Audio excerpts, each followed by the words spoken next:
Hi, everybody. Welcome to the Planning Committee. I think we have some apologies tonight, but we'll check those in a minute. But I think everybody we are expecting is here now.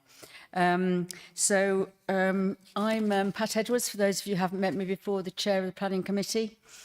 And good evening, everybody. I'm just making the preamble speech first. There's no fire alarm planned for this evening. Should the alarm sound, please leave by the nearest available emergency exit. The two exits are through the glass door behind you to my left, or the double doors to the riverside at the back. Please meet at the Tower House car park. Members of the public are welcome to make their own recordings of the meeting using whatever non-disruptive methods they think are suitable. I'd like to remind everyone present at this meeting that it's being minuted, recorded, filmed and made available to view in live and archive form via the Council's website. If you're seated in the public gallery, it's possible the cameras may capture your image. If you wish to avoid being filmed, it's recommended you make a member of staff aware who can direct you to where to sit. Westgate Garden gates on the riverside are locked, so members of the public must leave the Guildhall by the side exit behind the glass door at the end of the meeting. Thank you. John, can I have any apologies, please? Yes, we have apologies from Councillors Buckman, Forrester and Mackenzie. And any substitutes, please? Yes, we have Councillor Mellish here for Councillor Forrester. Thank you. So we move on to declarations of interest by councillors or officers. And John, could I ask you to read out the generic declaration for all councillors? Thank you. All or some councillors may have received correspondence from or spoken with applicants, agents, supporters or objectors, and some of the public speakers may also be known to members of the committee due to their work as councillors. Neither circumstance prevents councillors from participating in the meeting. However, any councillor who considers that they do not have an open mind in respect of any item on the agenda should not participate in the meeting when the relevant item is to be discussed. And we've not had any declarations received in advance, Chair. Thank you. Are there any declarations of interest to be added at the meeting now by anybody? No. Thank you very much. On public participation, I can confirm there are two speakers tonight and they will be heard after the officer's presentation under the main item. You need to agree minutes of the Planning Committee of 11th of November 2025. Can I have any amendments? If not, could I have it agreed by general assent that they're correct? Thank you very much, everybody. So, John, that's general assent. We now move on to item 6, the main item for the evening, which is application number CA 24-02263, land at the junction with May Street, Sweetbridge Road, Herne Bay. And could I ask Stevie Andrews, Planning Manager, to introduce the report, please? Thank you. Thank you, Chair.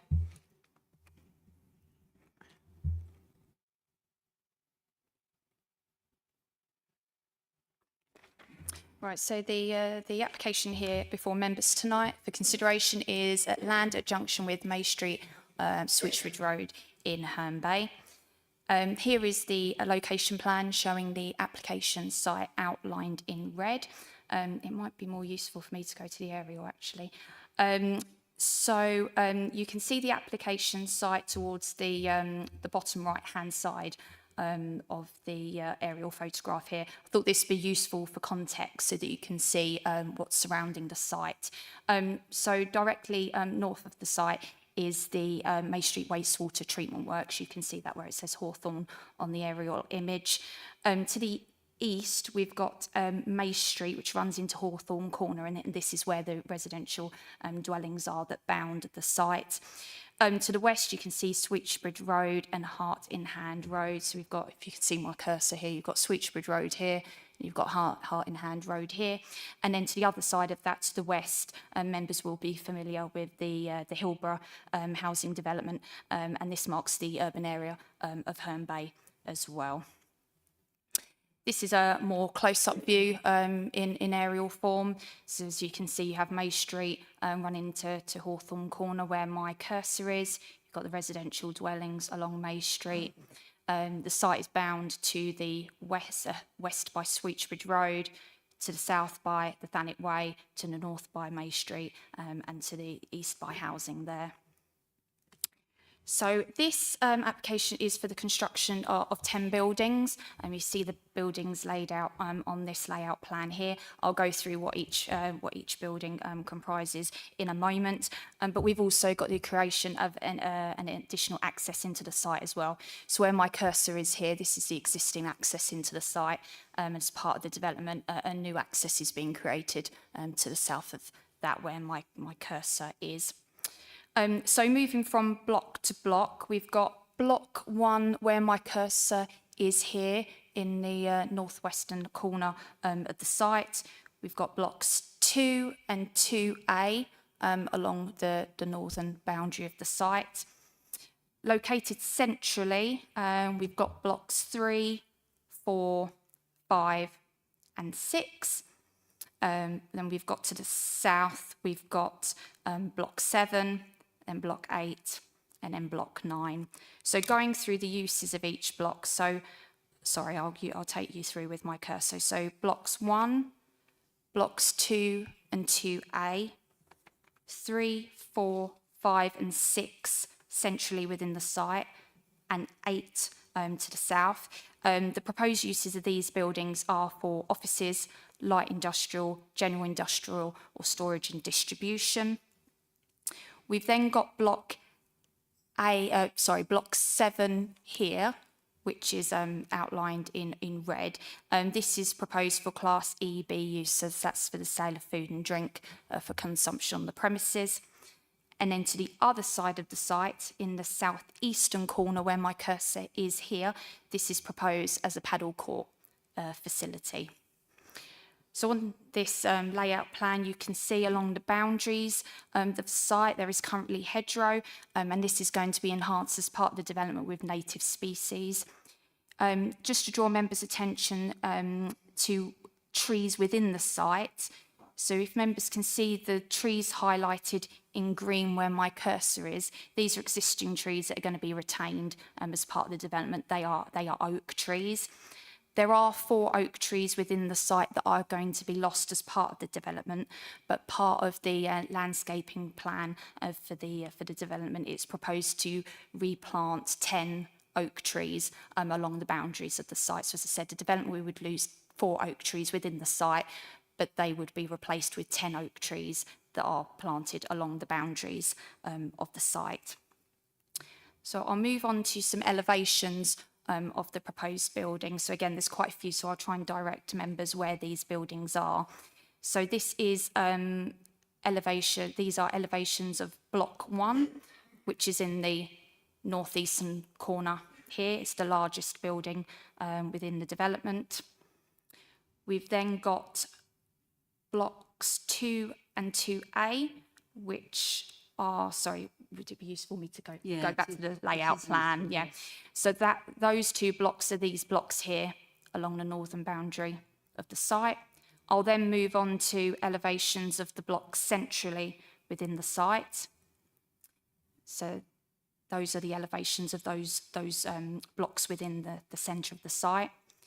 I'll then move on to the building here. So this is block 7 towards the south of the site. These are the elevations for that building there. We've then got block 8, which is this one here.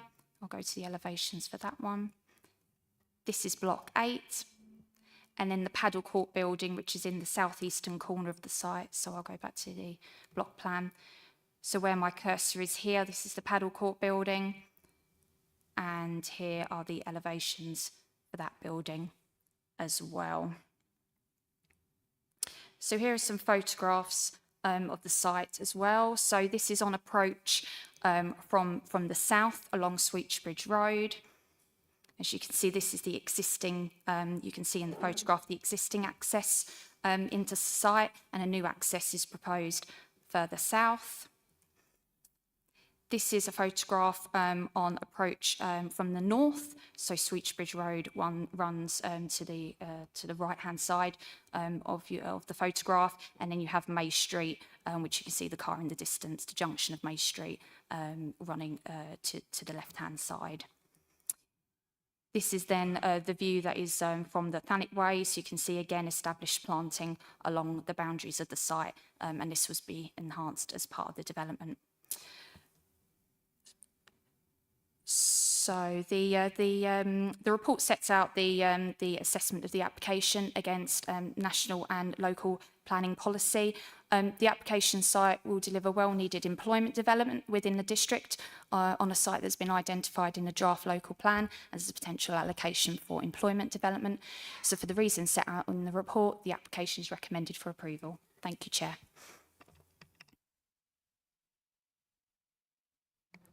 Thank you, Stevie. Can we have our speakers, please? Sarah Bunby first, please. Thank you.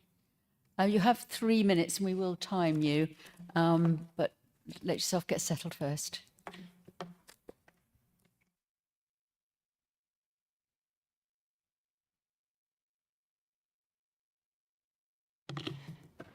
Chair, members, thanks for the opportunity to speak. I'm asking that you refuse this application for the following reasons. Firstly, the principle of development. This is an open countryside outside the settlement boundary and not allocated in the adopted local plan. Your plan directs new employment to allocated sites and existing urban areas, and it protects the countryside. This is still the statutory starting point. The report puts heavy weight on an emerging draft allocation and an employment need case, but that emerging policy is only at Regulation 18 stage and can only carry limited weight. You are effectively being asked to treat this as if the new plan were already adopted when it is not. The conflict with the adopted spatial strategy is clear and significant. Secondly, the impact on the countryside and on neighbours. The character of this area is defined by openness and long views. An industrial estate with large buildings, service yards, HGV activity, a restaurant and late-night paddle courts will be highly visible by day and in the evening. The report acknowledges moderate harm to the countryside, then plays it down as a limited impact, and with no cumulative assessment with the wider housing growth. That is not a robust basis for saying the harm is acceptable. On residential amenity, there is a heavy reliance on future conditions rather than evidence now. We do not see a clear worst-case noise assessment for B2 uses, HGVs and servicing close to back gardens. Hours are long, including early starts and activity up to 11 p.m. The conclusion that there will be no undue loss of amenity is asserted rather than demonstrated. Third, policy conflict on town centres, uses, ecology and drainage. The restaurant and paddle courts are main town centre uses. There is no proper sequential test and no impact assessment under the NPPF or your own policy. In reality, this is a leisure and food destination in the countryside, not simply an ancillary facility for workers.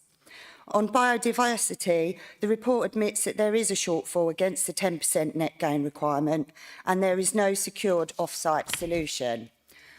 On drainage, key elements of the strategy and off-site works are still uncertain, yet you are being asked to grant permission now and hope it can be resolved later.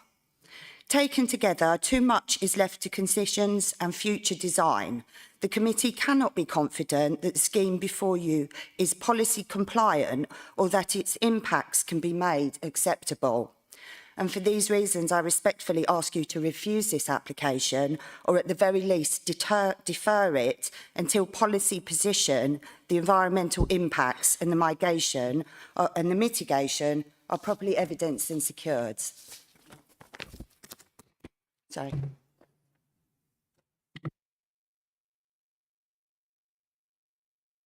Thank you. Our second speaker is Josh Wilson. Thank you. Applicant. Thank you.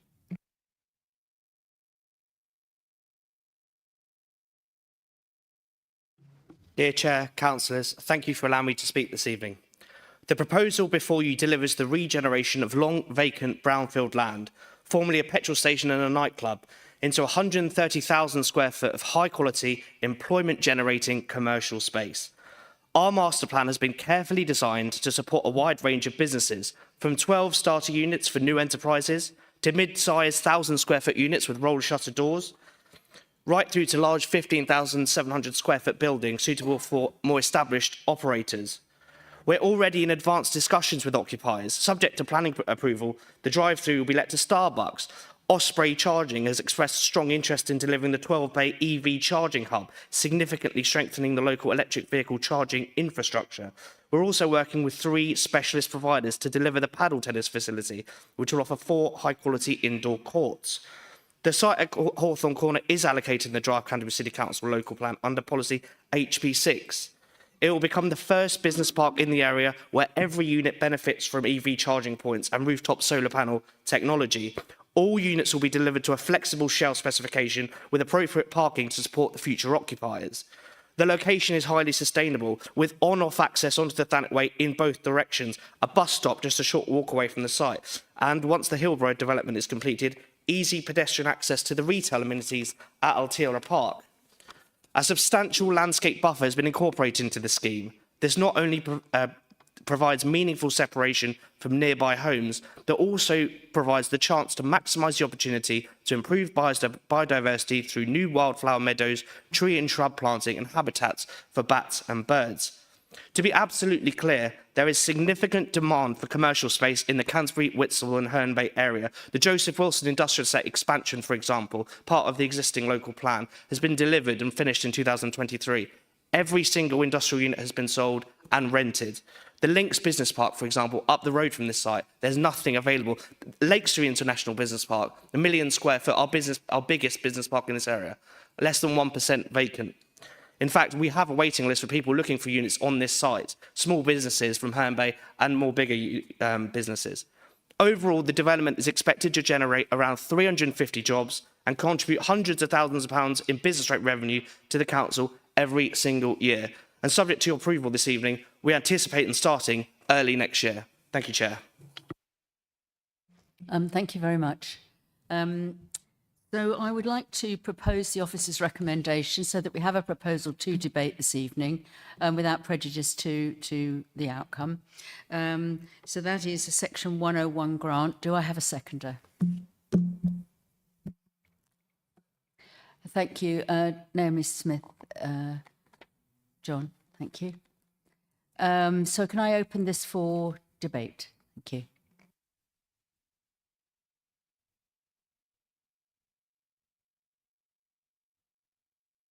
Councillor Mellish.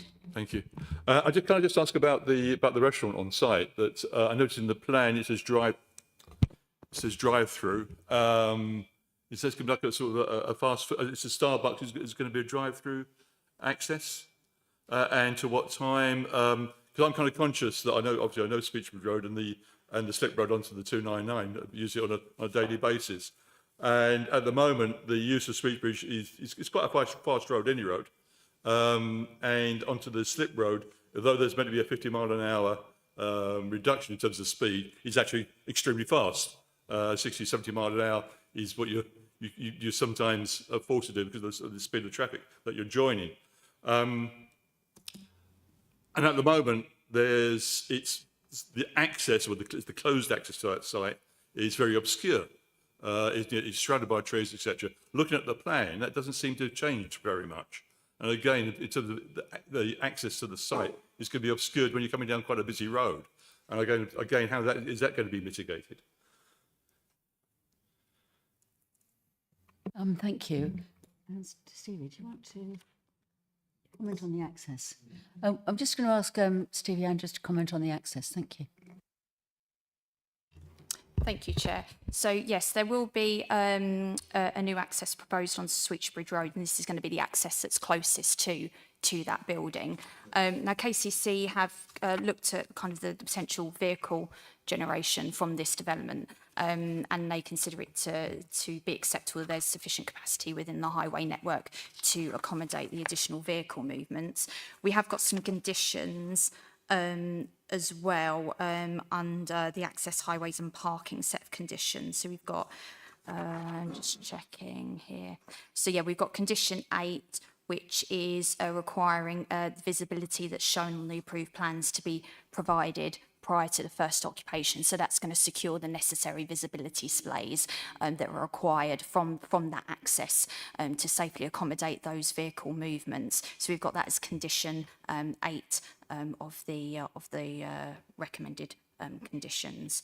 We've also got conditions relating to kind of vehicle loading, unloading, turning facilities as well. So yeah, we've got the necessary visibility displays conditioned as part of the recommended conditions. Thank you, Chair.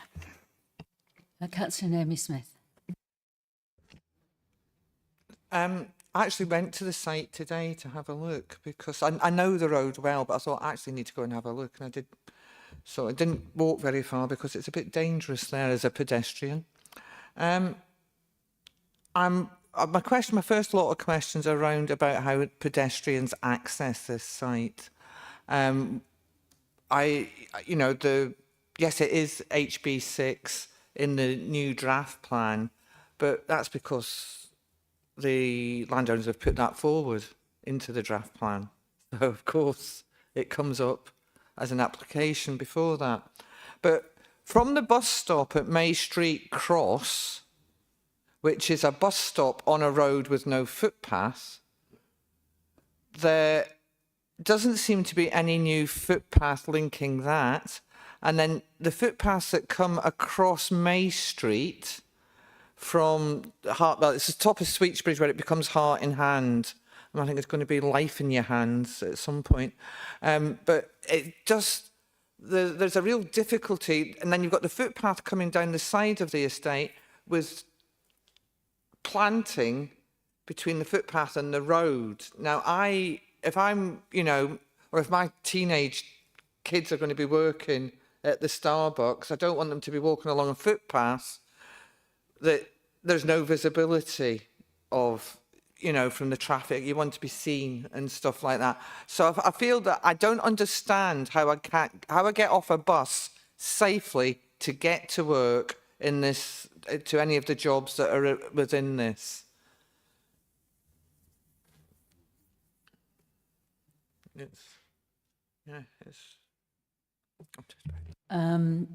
Councillor Thomas. Thank you, Chair. This has got nothing to do with this application, it's to do with the Taylor Wimpey application. But am I correct? The infrastructure or the junction there coming across the road, you're going, there's a new junction going to be put onto that section once you're on the left and right, but on the other side, when you come in, is there a new junction being put on there, part of the Taylor Wimpey site? So that will slightly change things there, but it's nothing to do with this application. I'm just confirming that's going to still happen. And on the shops and the paddle, is there going to be restrictions of times? Thank you. Can I just say, on the times, I've just suggested to Stevie that it might just be my brain. I mean, it doesn't read right. We have got restrictions on times, but they look like the wrong way around to me. 37. It's paragraph 37. Can't take place overnight. It can't, the use can't carry on. But 600 hours is in the morning. 900 Yes, it is- can't operate between 7 at night and 7 in the morning. That's what it's saying. That one works, but look at the rest of them. Use of restaurant should not take place during. Oh, right, I see, yes. Yeah. Yeah. So I think that Yeah, we no, think you're we right. agree that we need to reword that paragraph. So the first one's okay, 1900 to 7, and you may want to talk about these times, The hours but need to flip. on the others they need to be flipped. So it's 2100 hours Yeah, and 6 in the morning, and again vice versa on the paddle court. They're the wrong way around. I mean that doesn't quite make sense, but that's what we agree. And if we agree that and we amend that, then that's what. We're on paragraph 37, and I think, Yeah, sorry, the conditions, yeah. sorry, it's page 39, paragraph 37. It's the conditions. It's worded wrongly. So I'm just checking it, and now I'm getting confirmation. Because I looked at it immediately, somebody asked about the timings and whether we had them. I knew we had them, but then when I came to them, I realised that in the second and third one, they need reversing. Let's get this straight. Hang on, Stevie will comment. Thank you, Chair. So yes, the suggested hours of operation for the industrial buildings, that's the correct way round. So it shan't take place between the hours of 7 o'clock at night and 7 o'clock in the morning. With the use of the restaurant and the paddle court, the times need to be flipped, so to speak. So, so yes, the use of the restaurant shall not take place between 9 o'clock at night and 6 o'clock in the morning. And then the use of the paddle court shall not take place between the hours of 11 o'clock at night and 6:30 in the morning on Mondays and Saturdays, and not between 10 o'clock and 7 o'clock on the Sundays. So those times for the two last uses in that condition just need to be flipped around. But yes, Councillor Thomas, yeah, the suggested conditions for the opening hours, that's under condition 37. I mean, I don't know whether we have got time to look into quickly the question about the Taylor Wimpey, or whether Stevie can remember. So just hold on a sec.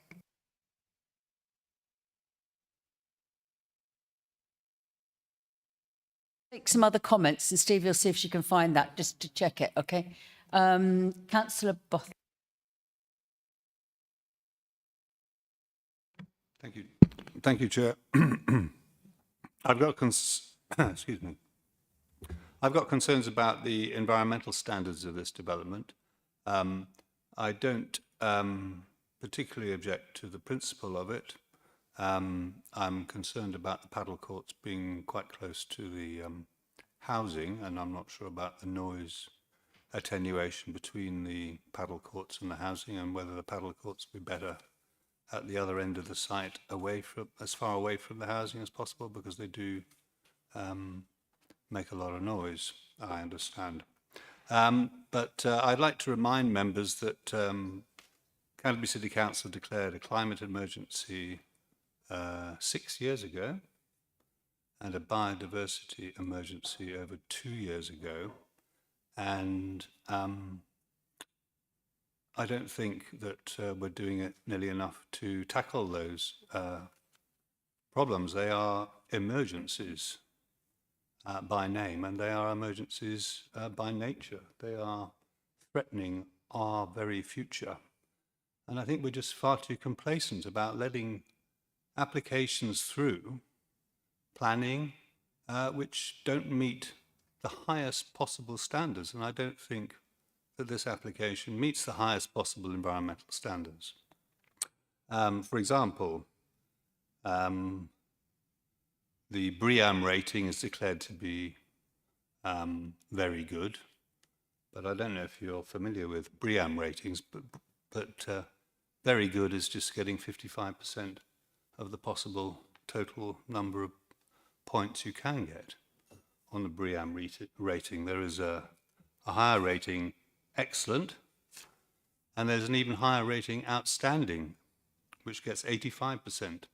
And we should be encouraging applicants and developers to try and meet these very highest standards, because we have an emergency. It threatens our lives, our children, our grandchildren. What kind of world will they live in? We're just letting them down if we let these things through. There's a loss of trees on the site. There are 4 mature oak trees which are going to be lost. You know, these are valuable trees. They grow incredibly slowly. You can't just cut them down and plant a sapling instead and think it's going to do the same job. They need to be decades old before they can absorb carbon, before they can contribute to the environment in any significant way. And Canterbury City Council's own tree officer has objected to this development, which doesn't actually come out clearly in the report. So I think the officer's report is actually misrepresenting the representation that was received by the council from the tree officer. The tree officer said that even the 2 retained oak trees will not have enough room to grow properly, to mature properly, to reach their full potential, because they're too constricted by buildings. And he also says that 2 other trees could be retained by a simple replanning of the site. So I think it just falls short on these things, and we should be demanding the highest possible standards of environmental protection of biodiversity. We're talking about a 6% shortfall in biodiversity net gain. We should be having, and I assume that's 6% shortfall on the current statutory requirement of 10%. So it's the developers claim 4% biodiversity net gain. It's hard to imagine covering the site with concrete and buildings that there'll be any net gain at all, and the felling of 4 oak trees, etc. I mean, the site is currently covered in greenery and grass. Okay, it's a bit of a dump, but it's probably got quite high biodiversity at the moment. Whether you can achieve I doubt whether 4% is realistic. The tree officer also says that the proportion of development to green space, to greenery, is overdeveloped, and also that some of the other planting which is proposed for the site is not viable because it's got inadequate space. So I can't see that I can support this application. Thank you. I'm going to ask Stevie Andrews to reply to some of that. Thank you, Chair. So I think the 3 key points from that is the sustainability of the building, the achievement of BNG on the site, and the loss of trees as well on the site. So in terms of sustainability, we're assessing the current application against the current adopted local plan and the sustainability and energy policies that are in that current adopted plan. For non-residential developments such as this, the standard set in the current adopted plan is to meet BREEAM Very Good, and the applicant has confirmed that they can meet that standard, and we've conditioned that as a requirement. Let me just check which condition it is. So it's condition 32. So that's requiring a statement to be submitted to us to demonstrate that the building can achieve the required standard set in the current adopted plan. So we've got that requirement as condition 32. In terms of BNG, so they have, the developer has completed the BNG metric that the government requires to be completed as part of development, as part of applications now, and it has been demonstrated that they can achieve a 4% increase in biodiversity net gain. So that's looking at the site as it is at the moment and achieving a 4% increase in the biodiversity value of the site. The legislation, of course, requires 10%, that's set by the government, and they're proposing to buy credits off-site so that they can achieve that overall 10% biodiversity net gain, which obviously the government allows. It obviously requires it to be on site, but if that is not possible, then it allows for an alternative of off-site credits being purchased. So in terms of meeting that 10% government requirement, the application demonstrates that it can meet that standard. In terms of trees, so as I explained earlier, there will be a loss of 4 trees within the site, and they're mainly, shall I bring up the site location plan with the layout? Would that be helpful? Yeah, let's have a look. Okay, let's have a look.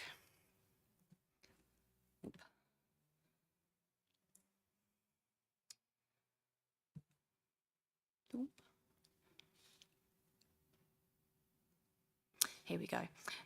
So yes, there's a cluster of trees in this northeastern corner where my cursor is. As I said before in my presentation, it's the 2 highlighted in green that are going to be retained as part of the development. But the ones outlined in grey, there's a couple in the northeastern corner. I think there's, if you can see my cursor, can you see my cursor here on block floor? Block floor, there's one here being lost, and there's also one in the corner here being lost as well. So yes, of course, it is unfortunate to lose any trees within the site. The tree survey did categorise them as being category B trees, so not of the highest value and not making the most contribution to the character of the area, not being the highest quality of trees.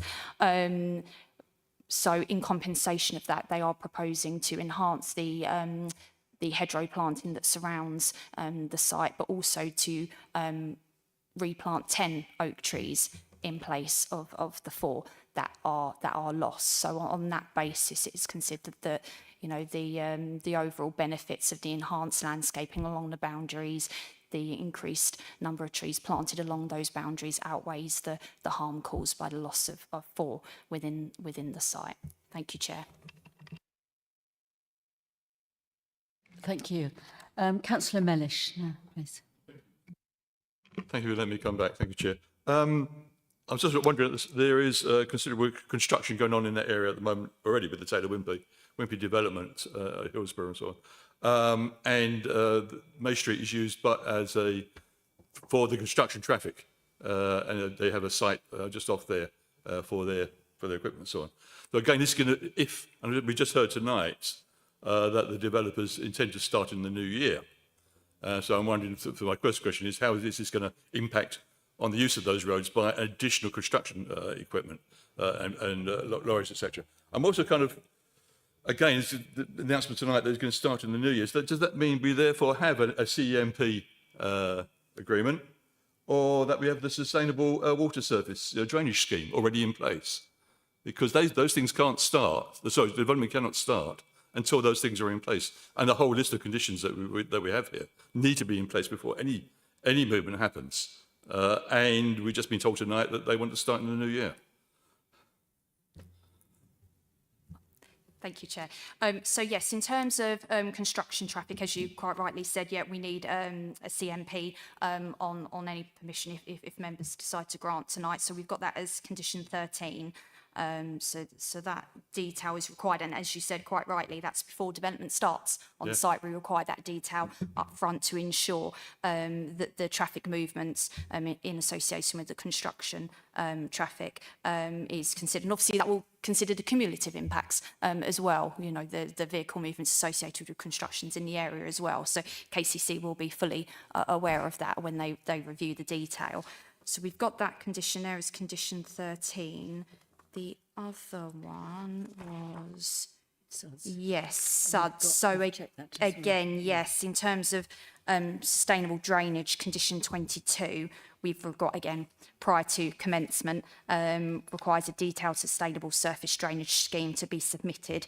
We've also got condition 23 as well, which requires a verification report to confirm that the drainage has been installed as per the approved plans as well. So we've got that as a follow-on condition, condition 23.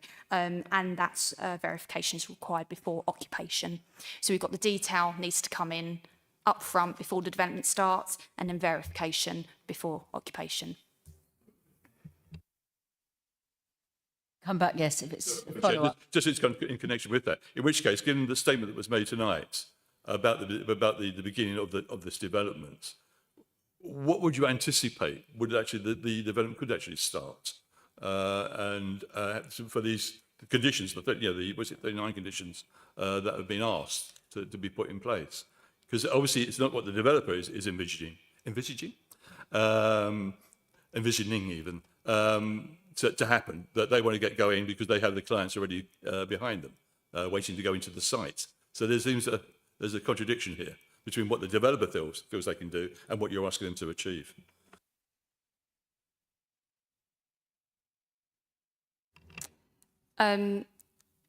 There are a number of conditions on here that require detail to be submitted prior to the commencement of development. Obviously, those need to be agreed and approved before works can lawfully start on the site. So yes, it depends on when those details are submitted and when the statutory consultees are able to review them in full, but they need to be discharged. There are a number of pre-commencement conditions on here that need to be approved before works can start.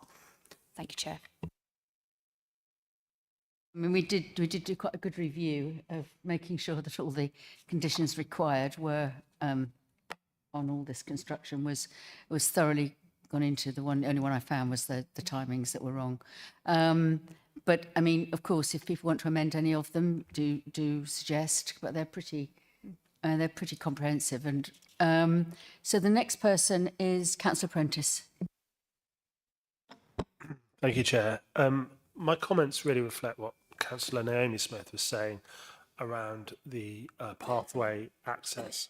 I wondered if it was possible to secure a condition around moving the bus stop, because although it is probably quite convenient for residents on May Street, it won't be that convenient for people working at this site. And I do think we need to encourage those sorts of sustainable journeys, not just with buses, but also ensuring that the pathway access is opened out a bit and is more visible, like Naomi was saying.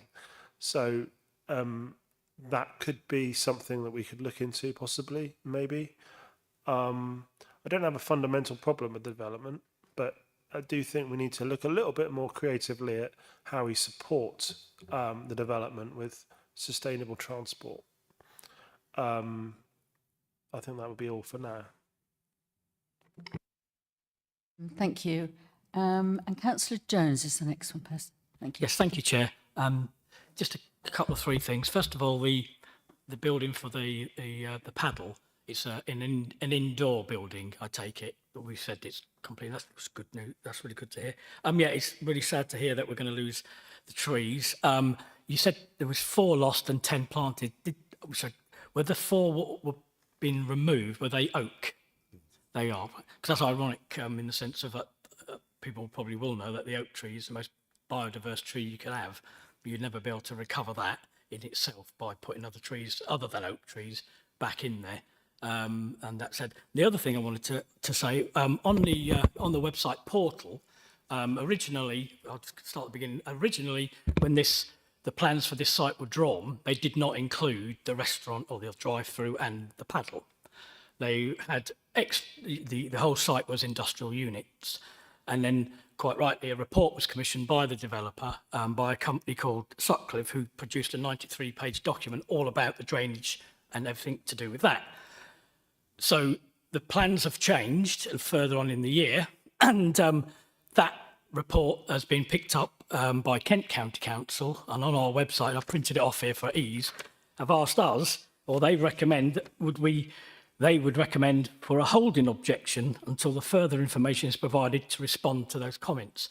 And what they're saying is that the comments they'd made previously on the plans that were originally drawn up regarding the drainage, the surface water and everything else were done as all the units. Now plans have changed, which is absolutely fine, not a problem with that. That the drainage will be different. You'll have more toilets, you'll have more the kitchen, you have extra weight of water will be running in and around that building and underneath it, and with the paddle court. And they've asked here online, they sent the council note saying would they have a holding to get that information back. Now, I don't think that there'll be a massive difference. I'm not an engineer between the two at all. So the reason why I'm mentioning it, if you're not aware of that anomaly, in other words, because in our own conditions, on condition 22, refers to that original report, okay, and these plans have changed. They doesn't refer to the new plan of change. It doesn't refer to the fact that the drainage would be different. So to condition this against what is changed wouldn't be a condition but would work. So I put it to you to say, how do we get to the point where you need to condition the actual what we've talked about tonight, because it's the condition what we've asked here and the same what Kent have asked is not the same as the plans what we were talking tonight. Okay. So just let me be clear. You're saying that there's a holding request. Yeah, I'll give you the paper. No, it's fine. I'm sure we can find... They've asked. We're in the middle of looking for the Taylor Wimpey thing, but... Okay, fine. Just a second. If you look on the portal, it's about the 5th or 6th Yeah. No, I'm sure we can find that. But what I'm trying to say is you're saying that it requests a holding, not an implementation of this plan. Thank you. We would recommend for a holding objection until further information is provided to respond to the comments above, Okay, i.e. the new plan. I don't know whether we will have done that and whether we'll know. So let's just find out. Hold on.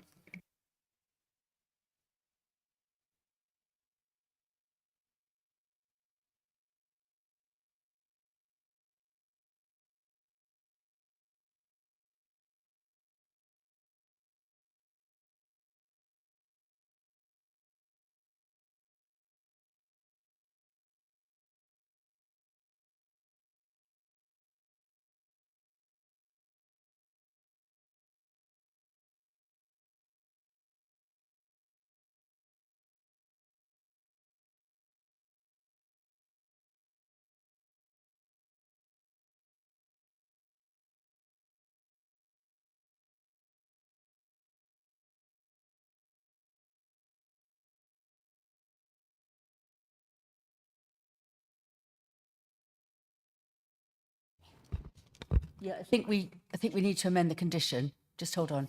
Great, thank you, Chair. So yes, the layout was different towards the south of the site. So rather than having the paddle court and employment building and the restaurant building, it was going to be employment buildings there. The floor area, looking at the plans, the floor area of built development in that area actually looks like it's less than what was originally proposed. So the drainage strategy that was submitted originally with the application, that would have set general principles in terms of sustainable drainage and how that can be dealt with adequately on site. What condition 22 is, it does ask for the detail behind the design that's going to be kind of be formulated to deal with surface water on this site. But I do agree, obviously, there needs to be some reference to the updated layout that's being considered in front of members today. So certainly we can tweak the wording of 22 to make sure that it takes account of the amended layout that's in front of members tonight, if that is adequate for members. Yes, sorry, Chair, if I could go back, that's precisely the reason for mentioning it, is because it's there's so much what goes on.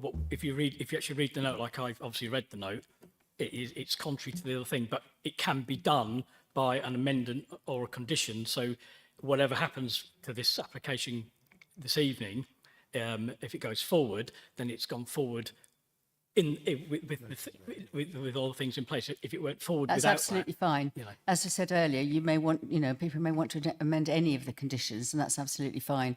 And that does seem to cover it off. I mean, a matter of principles, I get that too. So, that was where the officer was coming from. But thank you. And the next person is Councillor Stockley. Thank you, Chair.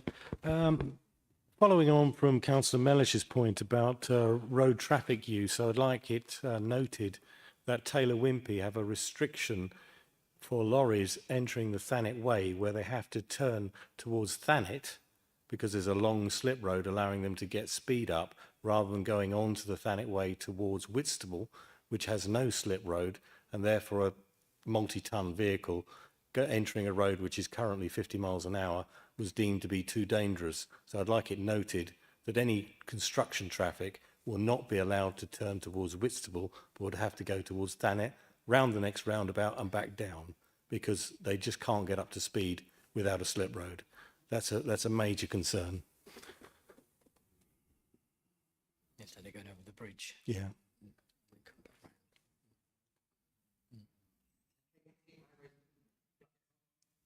Well, they may flag it up, but they may not. But Yeah, I think we would look at, the yeah, but that is a condition that's in place. As it already is. Yeah. So Steve is suggesting an informative, just to bring it to the attention of officers when we move forward on this. Yeah. So we can do that. Thank you. Secondly, Yeah, sorry. sure. I've spoken to the ward councillor, and she's generally in favour. Well, she doesn't object to this development. This also borders my ward. I think we need employment, obviously. This seems to be quite a good use, which is currently a derelict piece of land. I do agree that the loss of green space is lamentable, but that's where we are. We need to build these things. Further to that, it's been mentioned by my colleagues about the ecological credentials of this building. We heard earlier from the developer that they're going to have solar panels, they're going to have EV charging points.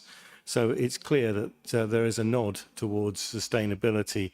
I think I'm right in saying that if we were to refuse this on the grounds that it doesn't meet the very highest of standards of insulation, that would be overturned because that is not the law as it currently stands.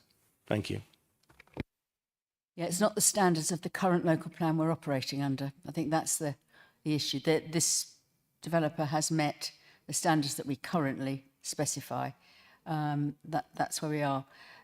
Just 1 second before we go on to the next person.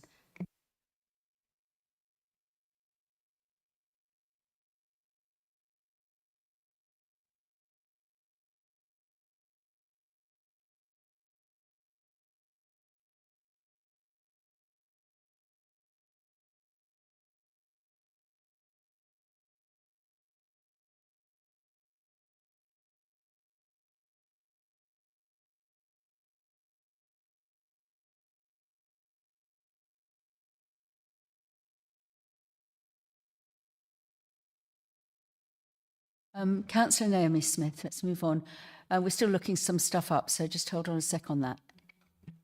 Thank you. A note from, particularly carrying on from Councillor Stockley, that the current standards for BREEAM and etc. are what's in the current local plan. However, there is a lot of weight in this report on the draft local plan.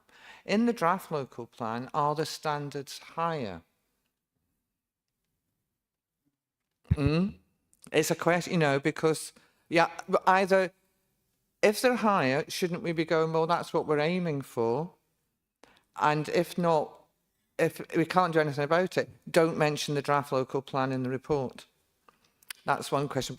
That's first. I do want to come back to the pedestrian stuff. It's the pedestrian stuff we're trying to look up to see whether there's anything from KCC or anything that could indicate we could do something about that. We may not be able to. The problem is also the Hillborough, you know, we've already mentioned.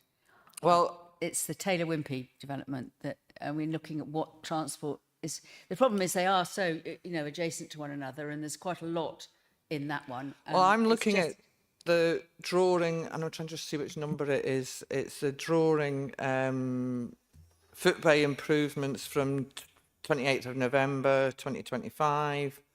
And it's gone unavailable because you always get booted off too quickly. It's A3CA24. Come on, tell me what you are.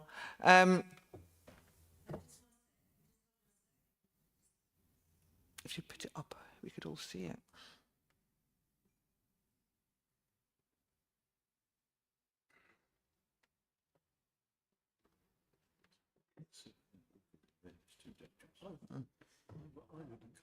I think Steve has found something about the bus stop. I don't know if you wanted to make another point about it first. Yeah, well, currently where the bus stop We're just trying to get the right one, so So I've got this drawing up in front of me, which is the footway plan that's in the planning application. And I can see some footpaths, but where the bus stop is, there isn't a footpath. But is the bus stop going to be moved? But then it's all, the footpaths are around the roundabout, and you can't put bus stops on a roundabout. You know, it's just not possible. So, yeah. Because it's exactly the same.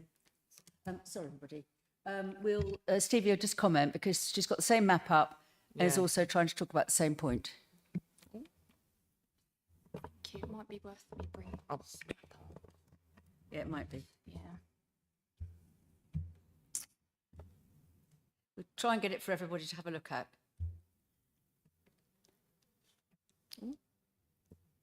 Right, thank you. So this is probably the most up-to-date master plan on Hillborough, but it kind of indicates the road improvements are going to happen as part of that development.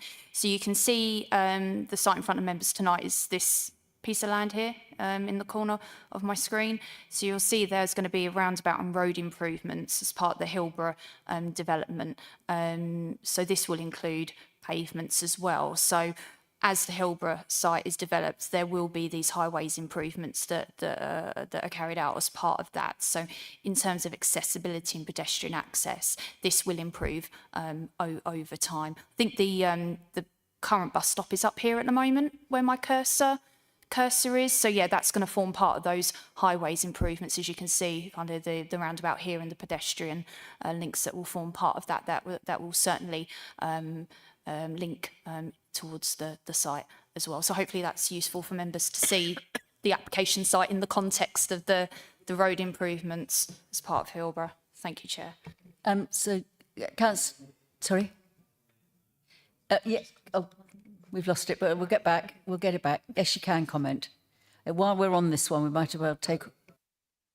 At what point is this going to be implemented is the question.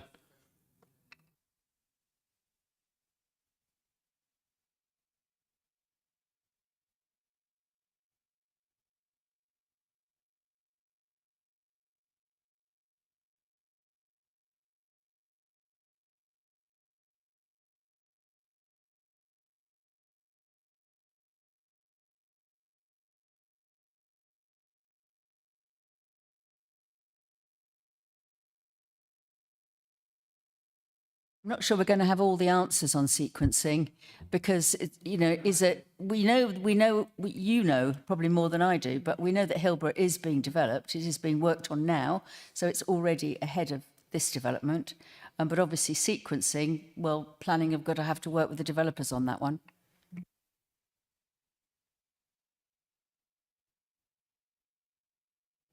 Sorry, I don't know, Naomi, if you finished because you were in the middle of speaking. It's the same. It's the same point that David, Councillor Thomas is making.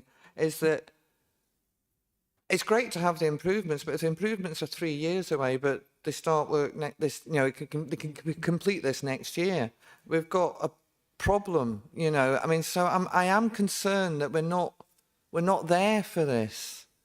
You know, we haven't got the answers that we need to make this a sustainable development at this stage. Maybe we need to get more answers.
Stevie's just going to comment on some of the kind of relationship between the current plan and the future plan, and then we'll come back to you, Dan. Thanks. Thank you, Chair. So yes, Naomi, you're quite right. What we're assessing this application against is the current adopted plan. And obviously it's in front of members tonight because there is a departure from the current adopted plan.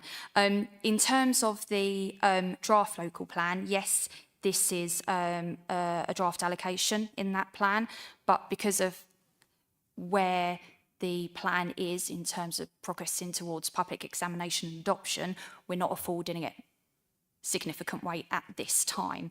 In terms of the principle and what we have given weight to, we've given weight to the evidence base behind the draft local plan in terms of what our current need is for employment development. That's what we're giving weight to. The evidence that is informing the local plan is saying that we currently have a need for employment space in the district and we're not meeting that need. So that's what we're balancing against the departure from the local plan versus the current evidence base that we've got that we aren't delivering enough employment floor space. So that's where the balance is being sought between, we've got the current adopted plan where this is departing from that plan, but we've got up-to-date evidence that we're not meeting our employment need. So I hope that explains the kind of the play between the current adopted plan and the evidence base behind the draft local plan. Thank you, Chair. Councillor Dan Smith. Thank you very much, Chair.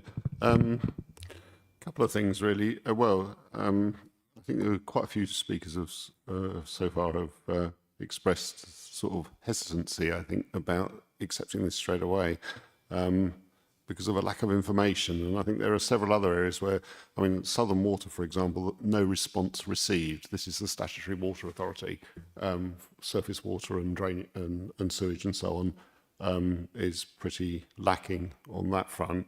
There's also some Natural England's comment on the assessment certificate and conservation payment, and that the provisional licence for the Great Crested Newts was for an initial 6-week period from May. So that seems to have gone somewhere, and I've not heard anything about it. I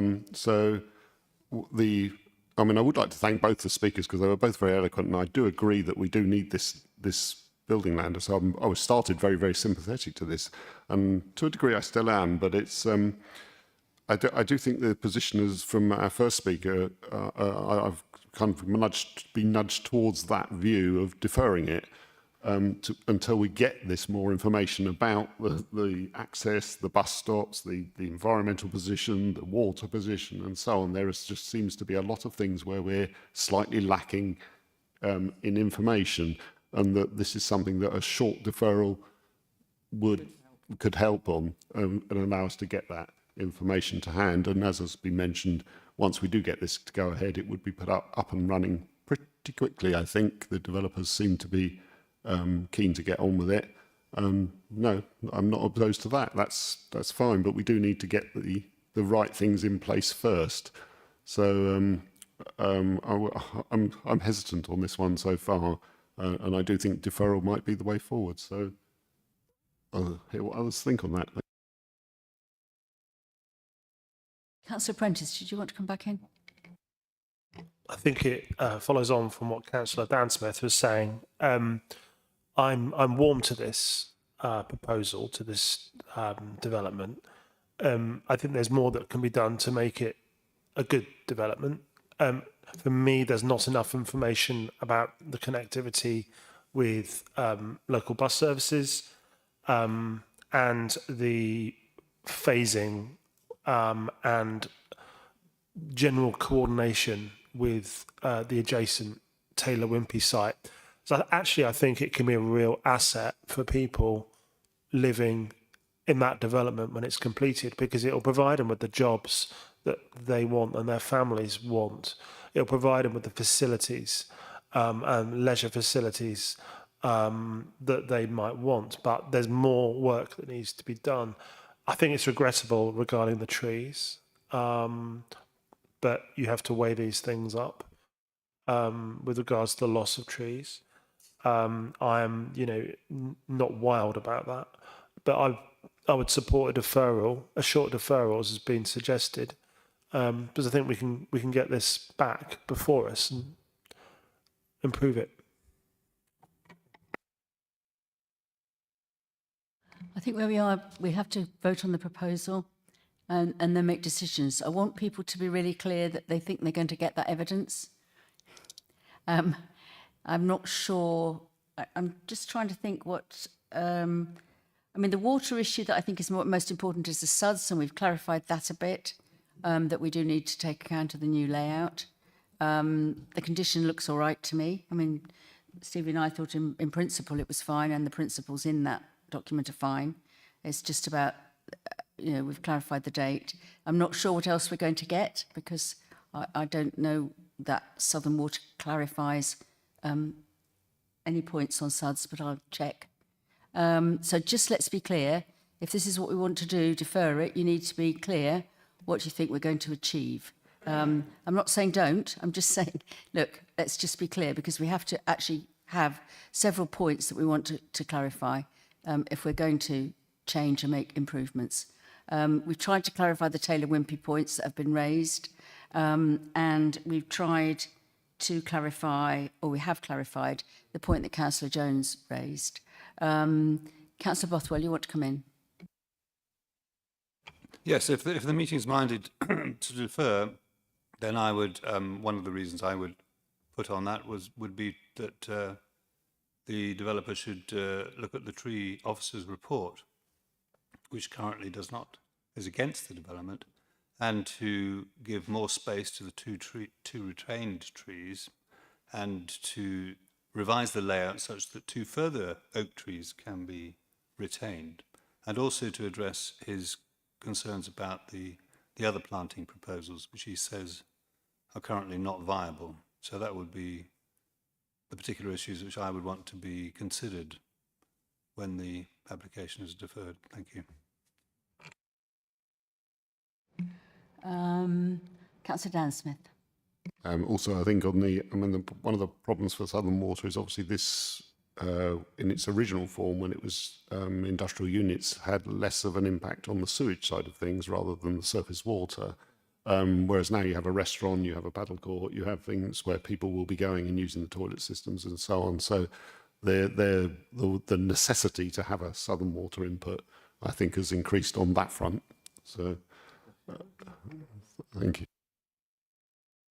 Saying what I've already tried to say, but I think she's saying it better. So let's. I'm not sure about that, but so yeah, just to clarify that this isn't caught by Stodmarsh, it's not residential development, and it's not in the catchment. So Natural England standard advice in relation to Stodmarsh doesn't apply here. In terms of FAO, Southern Water, they're the statutory water body, so they have a duty to accept connection, and they would have to approve the design of that connection. So that would be under the Water Act rather than the Planning Act. Thank you.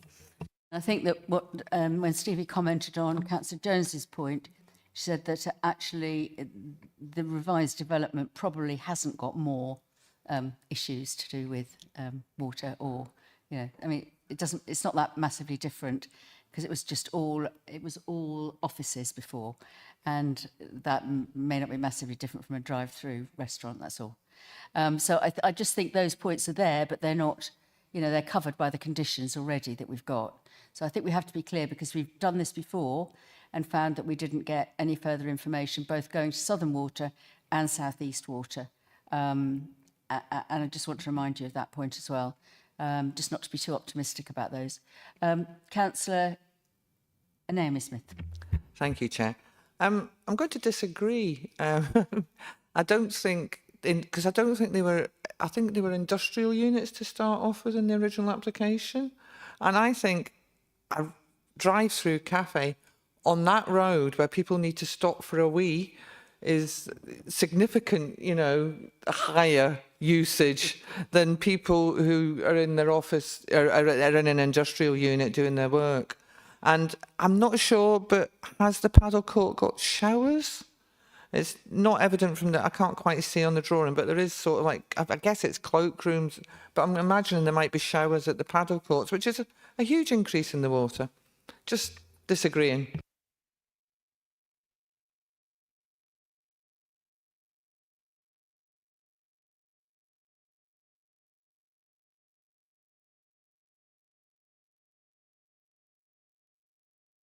Let me put the proposal. Let's take the first vote, bearing in mind what people have said and the responses that you've had to the queries raised. John, can you run the vote? Thank you. So just to be clear, this is a proposal on your proposal, and Yes, we need to vote on the initial proposal that I put to the committee first, and then we can discuss when we have the outcome of that. We can discuss what next steps, bearing in mind all the discussion and the responses you've had from the officer. Thank you. John.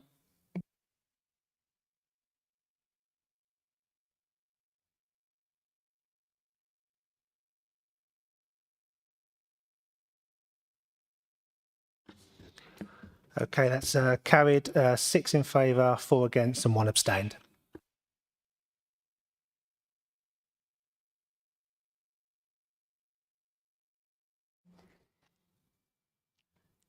Thank you very much, everybody. So we move to the next item. It's the appeals, I believe. Planning appeals report. It's pages 40 to 41. I think they're uncontentious, but Stevie, do you want to make any comment? No, not on any of the appeals that are in the report, but I just wanted to update members. You may remember, I think the appeal decisions were earlier this year, but we served a number of notices on buildings built within Addisham Woods. Councillors may recall that. I think it was, I can't remember how many it was. It was about 4 or 5 buildings built in Addisham Woods. But we had the appeal decisions through for that earlier in the year, and the inspector dismissed those appeals and upheld the notices requiring the buildings to be demolished. So I just wanted to update that those notices have now been complied. Oh. Yeah.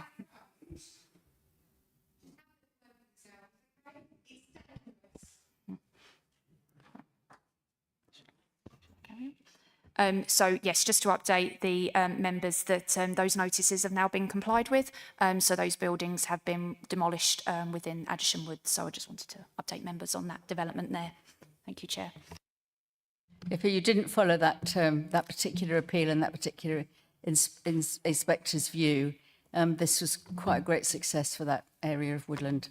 Thank you, everybody. Can we note the report, the planning appeals report by general assent, please? Thank you, everybody. And we haven't got any urgent business to be dealt with in public, and we don't have any other business which fall under exempt provisions. So I call the meeting to